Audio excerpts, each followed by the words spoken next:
ఆచరించాలి. కాబట్టి మనం ఎప్పుడు ఏ పూజలో శ్రద్ధ ఉండదు. పెళ్లి రోజున సత్యనారాయణ వ్రతం మొదలుపెట్టి ప్రతి సంవత్సరం ఏదో సందర్భంలో సత్యనారాయణ వ్రతం చేస్తూనే ఉంటాం. కానీ షష్ఠి పూర్తి నాడు మళ్ళీ సత్యనారాయణ వ్రతం చేయాల్సి వచ్చినప్పుడు మళ్ళీ మనకు కొత్తే.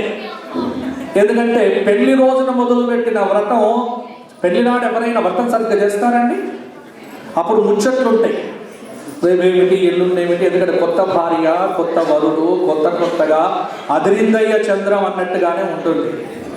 కాబట్టి అది విడిచిపెట్టండి, చక్కగా రామమయం ప్రతి పని చూడండి ఇక్కడ.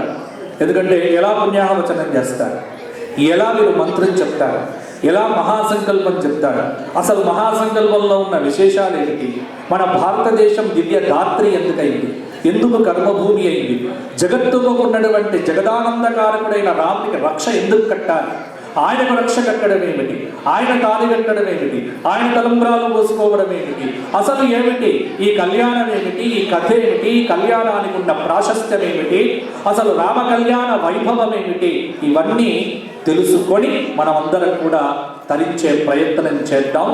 1-2 గంటలు మాకు కేటాయించండి. జై శ్రీరామ్. తదాదోషుద్ధ్యర్థం వృద్ధ్యర్థం శాంత్యర్థం జయార్థం చ మహాజనై సహ స్వస్తిపుణ్యాః వాదనం గరిష్యే. ఓం శివనామృత విభవాక్షరాదివేశనే సర్వ సంప్రదాః నమః. ప్రార్థనా పూర్వక నమస్కారాన్ సమర్పయామి.